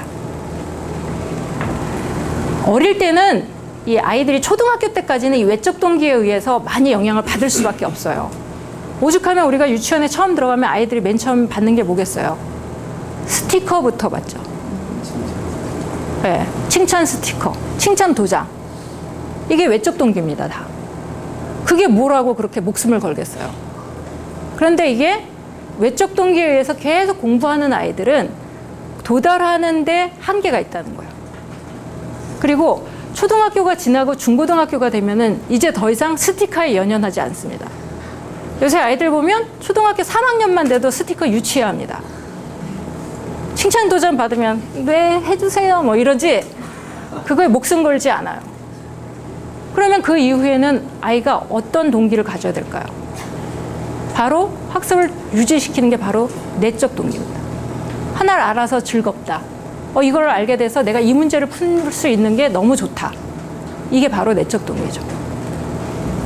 그리고 자기 효능감의 제한. 자기 효능감은 자신감입니다. 자신감. 근데 타인주도 학습에 의해서 좌지우지 되시는 분들은 자기 효능감이 낮기 때문에 타인이 비판하면 무너집니다. 타인이 비난하면 막 잠을 못 자요. 두려워합니다. 공부하는 거예요. 근데 이 자기주도 학습이 뛰어나신 분들은 자기 효능감이 높기 때문에 좌절이나 이런 어떤 실패에 대해서도 잘 극복하시고 그리고 자기 효능감이 높아서 내에서도 더 다음에 노력하면 잘할 수 있다라는 자기의 능력에 대한 신념이 있죠. 이런 분들이 과제에 대해서 스트레스를 겪더라도 그걸 쉽게 이겨낼 수 있습니다. 자기주도 학습은 그래서 이런 분들이 대체로 만족지연 능력이 높고 유혹에 대한 저항이 강하겠죠. 꼭 이제 시험 때면 놀자고 하는 사람들이 있습니다.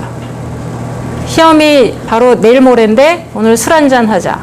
이런 분들이 있는데 자기주도 학습 능력이 뛰어나신 분들은 이러한 것에 저항하죠. 이거 좀 놀다가 이거 텔레비전 한 프로만 보고서이 아니라 이런 것의 유혹에 굉장히 잘 이겨내실 수 있다는 겁니다. 그리고 이런 분들이 가지고 있는 또 재밌는 것 중에 하나가 제가 부족한 건데요, 이거는. 자기에게 너그럽지 않습니다. 자기 결과에 대해서. 저는 상당히 너그러운 사람이에요. 그래서 이 정도면 됐지 뭐 이런 생각을 하는데 이 자기주도 학습 능력이 뛰어나신 분들은 굉장히 냉정하고 객관적인 자기평가를 합니다. 그렇기 때문에 더욱 자기가 다음에 더 잘하려고 노력하시겠죠. 그래서 이게 초등학교 저학년 때나 아니면은 중고등학교 때까지는 자기주도 학습이 그렇게 크게 영향을 받지는 않습니다. 문제는 대학교 공부. 대학교 공부에서도 특히 3학년으로 4학년으로 가면 갈수록 자기주도 학습이 높으신 분들이 빛을 발합니다. 근데 이것은 능력이기 때문에 늦지 않으셨어요. 지금이라도 하시면 얼마든지 자기주도 학습 능력을 향상시키실 수 있습니다. 이게 특질이나 기질이라고 그러면 바뀌지 않아요. 제가 이제 오프라인 특강하면 우리 학우님들한테 그런 얘기 하거든요. 배우자들이 바뀌시던가요? 같이 몇십 년을 살아봤는데 그 사람이 바뀌던가요? 자, 성격이나 기질 가지고 태어나는 거는 바뀌지 않습니다. 노력에 의해서. 그런데 능력은 혹은 역량은 바뀔 수 있습니다. 노력에 의해서. 자기주도 학습 능력도 분명히 바뀔 수 있는 거라는 거죠. 자, 사회생활도 마찬가지입니다. 이게 우리가 학습 장면만 갖고 성공적인 대학 생활만 갖고선 얘기하니까 제가 이제 쭉 학습이나 진로와 관련해서 말씀을 드렸는데요. 자기주도 학습 능력은 왜 회사에서 그거를 중요하게 생각할까요? 이게 사회생활이나 인간관계에서도 상당히 중요하기 때문입니다. 자기주도 학습이 사회생활이나 행복에 상당히 중요한 영향을 미친다라고 하는데요. 이런 분들은 사회생활을 하면서도 자기가 해야 되는 목표라든가 자신의 역할, 책임 굉장히 잘 수행하십니다. 그렇겠죠. 이게 학습 장면뿐만 아니라 사회생활에서도 그 능력이 오롯이 나타납니다. 그리고 자기주도 학습 능력이 높은 성인은 적응도도 높죠. 내가 이 조직에 들어왔으니 이 조직에서 내가 이루고자 하는 게 뭐다. 목표가 분명해지는 거죠. 그러면서 행복감이라든가 자존감, 삶의 만족도, 심리적 안정감이 높다라는 연구 결과도 있습니다. 실제로. 최근에 이제 HR 부분에서, 그러니까 휴먼 리소스, 인적 자원 부분에서 이 조직의 성패를 좌우하는 게 과연 뭐냐라고 했을 때 과거에는 외부에서 주는 거를 주로 했습니다. 어떤 동기, 외적 동기, 어떤 성과급, 인센티브. 자, 이런 것에 의해서 어떤 결과가 달라지느냐, 이걸 굉장히 많이 연구를 했는데 최근에 와서는 내적 동기라든가 지금 말씀드린 자기주도 학습 능력이 있는 사람이 과연 이 조직에 어떤 영향을 미치느냐를 봤을 때 대체로 이런 사람들이 사회생활을 굉장히 잘 유지하고 이 수행의 평가 결과도 굉장히 높은 결과를 내놓고 더 나아가서는 자기 개인적인 감정, 삶의 만족도, 어떤 심리적인 안정감도 상당히 높다고 합니다. 그렇겠죠. 내가 목표한 바를 달성을 했으면 그 조직 내에서도 내가 기여한 바가 나타나겠죠. 그러면 분명히 만족스럽고 행복할 겁니다. 자, 그러면 실천 방법. 자, 전략입니다. 자, 오늘부터 우리 다음 학기 2학기 강의가 열리기 전에 앞서서 우리 학우님들 이번 주 안에 하셔야 되는 일이기도 해요. 이 목록을 쭉 적어보시고는 그 목록에 따라서 내가 이번 학기에 어떤 이 전략에 대한 내용을 만들 것이냐. 사람마다 보상이라는 게 다를 수 있잖아요. 저 같은 경우에는 저한테 개인적으로 주는 상이 바로 뭐냐면 이제 영화 보는 겁니다. 뭐 이런 아주 짜잘한 것부터 시작해서 나에게 스스로 보상을 줄 만한 것, 내가 가장 좋아하는 것을 하나의 목표로 이걸 내가 성취했을 때 나에게 주는 보상을 만들도록 하십시오. 스스로에게 보상을 주는 것. 내가 목표한 바를 도달했을 때 나한테 내가 줄 수 있는 보상. 그 다음에 그 주에 자신이 해야 할 학습 목표를 친구에게 말하라. 자, 이거는 상당히 중요합니다. 그냥 계획표만 세우시는 분들 있죠. 계획순위, 계획돌이. 주변에서 계획 되게 잘 세우시는 분들이 있는데요. 중요한 건 뭐냐면 그 계획의 도달 여부입니다.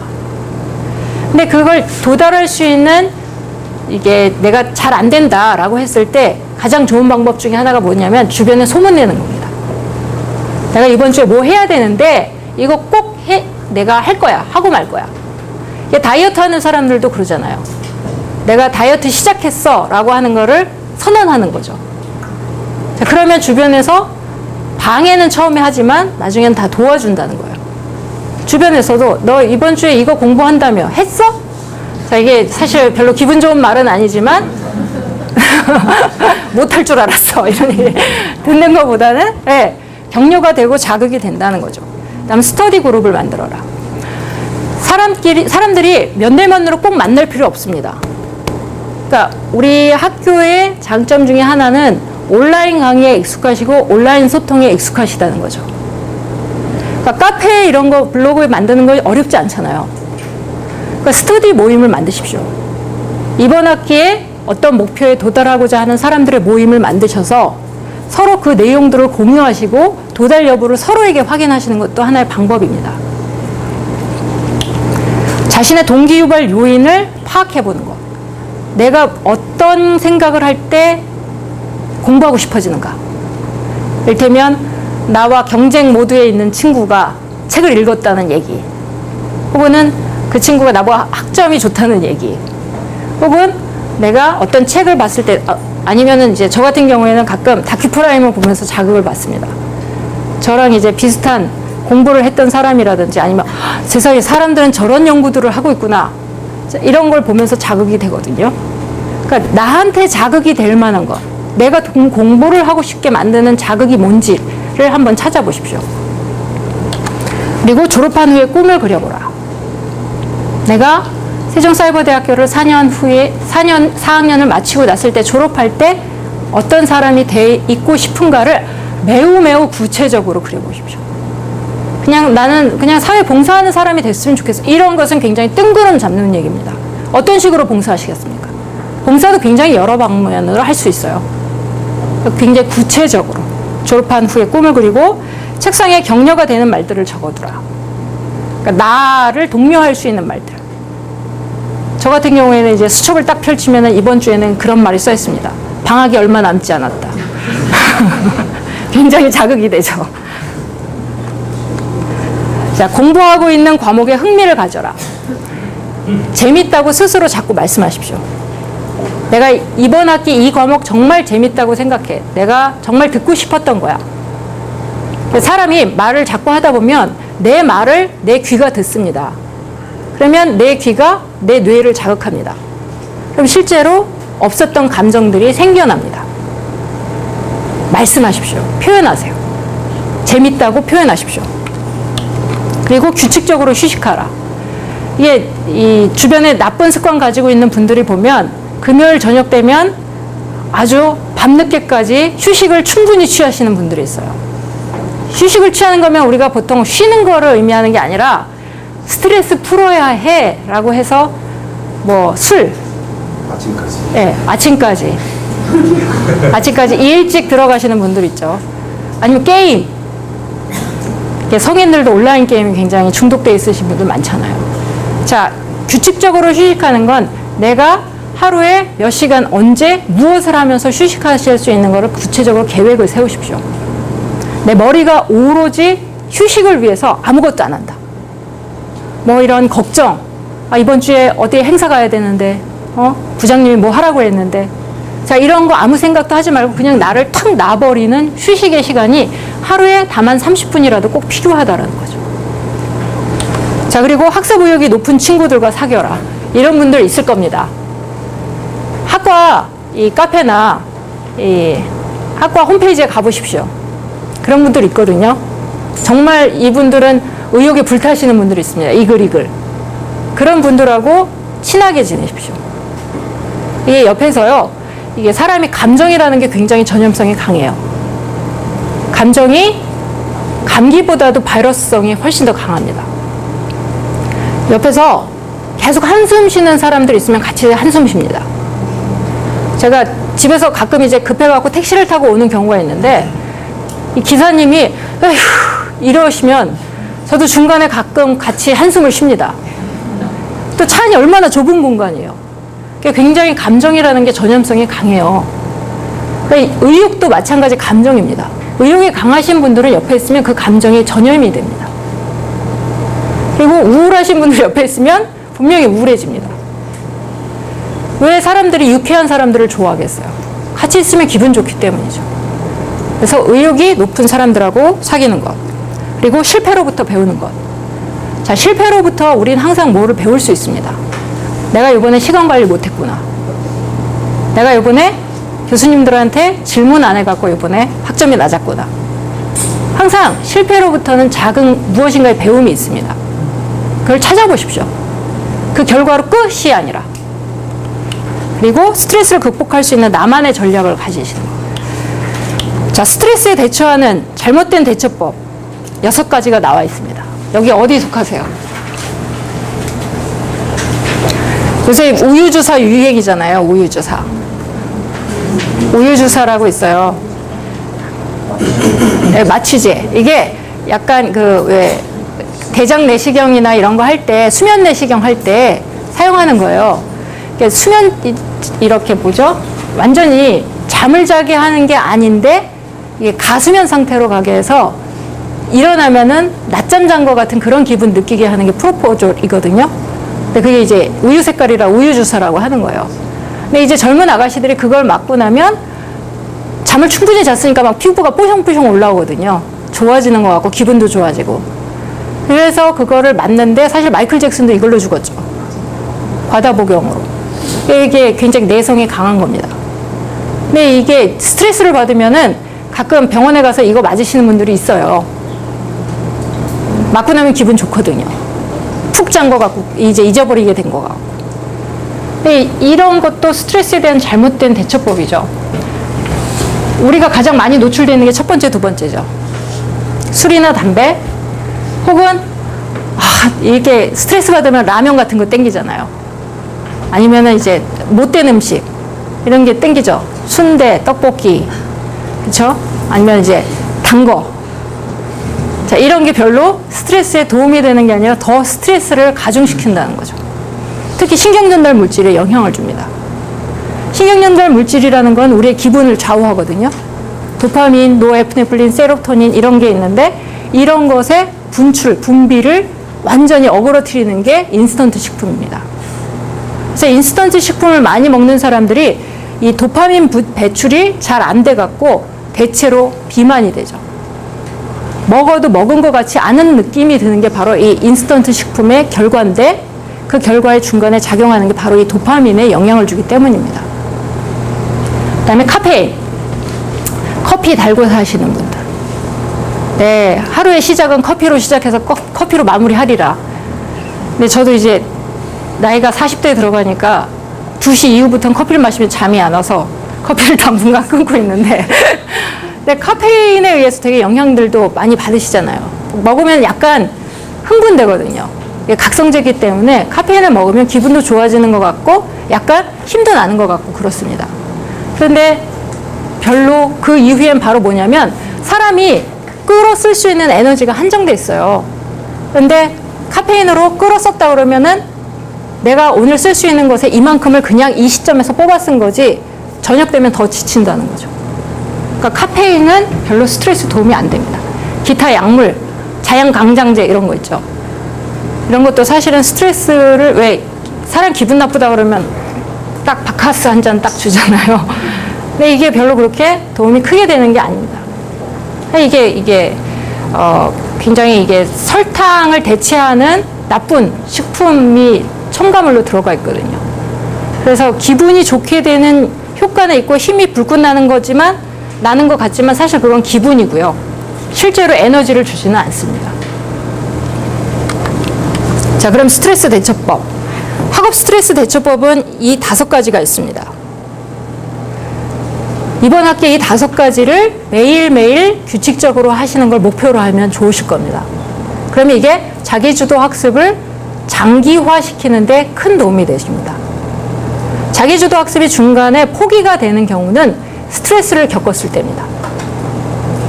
그래서 그걸 미연에 차단할 수 있는 스트레스 대처 방법, 나만의 전략을 가지시는 거죠. 이 5가지를 꼭 한번 실천해 보시기 바랍니다. 실천 방법으로는 자, 이번 주부터 다음 주 강의를 듣기 전까지 1단계부터 7단계가 과제십니다. 근데 저한테 가져오시라는 건 아니에요. 하지만 이 강의를 듣고 나에게 뭔가 남는 게 있어야 되겠다라고 생각하신다면 오늘 돌아가셔서 이 1단계부터 7단계까지 다 적어보십시오. 나에게 맞게. 그러면 다음 학기 공부 계획을 세우는데도 굉장히 도움이 되실 겁니다. 이 내용들은 우리가 앞에서 쭉 봤던 내용들이에요. 제가 설명드렸던 내용들을 일목요연하게 정리를 한 거니까 이 7가지 목표 단계를 쭉 한번 내 말로 내가 해당되는 내용으로 다 적어보시기 바랍니다. 그래서 가능하면 책상 앞에 딱 붙여놓으시거나 내가 항상 자주 보는 데다가 자주 노출될 수 있도록 하시는 게 좋습니다. 자, 2번째. 자기주도 학습을 위해서 하는 것. 저는 이제 한 20여 년 가까이 이걸 하고 있는데요. 저는 이제 다이어리가 없으면은 완전히 하루를 살 수가 없거든요.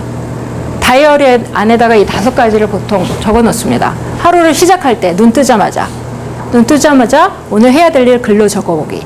이번 주에 해야 되는 우선순위 적어보기. 이번 달에 해야 되는 우선순위 적어보기. 이게 그러다 보면은 이게 내가 해야 될 일들이 눈에 딱 보이기 시작합니다. 그럼 훨씬 더 자기주도 학습하기가 쉬워지죠. 그리고 실행 가능한 크기로 나눈다. 오늘 강의 유한 1주부터 6주까지 다 이렇게 가능할까요? 나한테 가능한 크기로 나눌 수 있다는 거죠. 아, 나는 이 정도 1시간은 그래도 주의 집중할 수 있어. 그러면 1시간 단위로 끊을 수도 있는 거예요. 그 다음에 시한을 정한다. 데드라인을 정하는 겁니다. 내가 이번 주에 어떤 기한서를 써야 되는데 기한서를 쓰는 거를 월요일부터 수요일까지 해서 끝낸다. 항상 데드라인을 정해놓으면 일이 밀리는 법이 없습니다. 근데 공부도 마찬가지고. 실천 여부를 체크한다. 이렇게 X표 혹은 계속 이 세븐 헤빗 책을 보면 나와 있죠. 목표에 도달하면 혹은 동그라미, 목표에 도달하지 못하면 X표, 아니면 계속 진행되고 있는 거면 화살표. 이렇게 해서 가시적으로 내가 무엇을 하고 있는지를 항상 확인하십시오. 자, 세 번째, 스마트하게 계획을 세운다. 자, 계획은 뜬구름 잡는 얘기가 되면 안 됩니다. 그래서 구체적이어야 되고 측정 가능해야 됩니다. 셀 수 있어야 돼요. 확인할 수 있어야 됩니다. 그 다음에 실천적이어야 된다. 행동으로 옮길 수 있어야 된다는 거죠. 뭐 이번 주에 마음을 다잡기. 마음을 어떻게 다잡을까요? 마음을 다잡는 것을 어떻게 행동으로 표현하면 좋을까요? 화 안 내기. 혹은 평온한 마음으로 사람들한테 웃는 얼굴로 인사하기. 자, 이렇게 매우 실천적이고 측정 가능하고 눈으로 확인할 수 있게끔 목표를 세우시는 게 내가 정말 했구나를 또 표기할 수 있기 때문에 더 중요하다는 거죠. 그리고 실현 가능성이 있어야 된다. 내가 세종사이버대학교 전체 1등으로 졸업하겠다. 실현 가능하겠죠. 실현 가능하겠는데 지금 내가 전혀 그 근처에도 못 가는 학습 수행을 하고 있는데 갑자기 이렇게 높은 수행을 목표로 하면은 그게 더 2차적인 스트레스가 됩니다. 내가 이번 학기에 수행 가능한 내 능력에 맞춘 그거보다 약간 높은 정도의 목표를 세우시는 게 중요합니다. 스마트. 그 다음에 마감 기한. 항상 데드라인을 정하십시오. 자기주도 학습은 이게 쌓이는 거예요. 쌓이는 거. 내가 하나하나 이 과정이 쌓이는 것을 경험하면서 자기주도 학습이 길러집니다. 그러니까 항상 내가 이것을 끝마칠 시점을 정하시는 게 중요합니다. 자, 스티븐 잡스의 도전을 마지막으로 강의를 마치도록 할 텐데요. 스탠포드 대학원 졸업식 축사 중에 스티븐 잡스가 이런 얘기를 했습니다. 끝내주는 일을 해내려면 자신의 일을 사랑하라. 아직 그러한 일을 찾지 못했다면 계속 찾으려 해야 된다. 절대 주저앉아서는 안 된다. 네 열정이 원하는 것을 언제나 찾아낼 수 있을 것이다. 굉장히 중요하죠. 내가 어떤 사람인지 아는 것도 중요하고 내가 좋아하는 게 뭔지도 아는 것이 중요합니다. 그래도 이 자리에 오신 여러분들은 이미 그 준비가 돼 있으신 분들이라고 생각이 들어요. 자, 이후에 계속 들으시는 걸 통해서도 이제 진짜 여러분들이 성공적인 대학 생활을 하실 수 있기를 바랍니다. 네,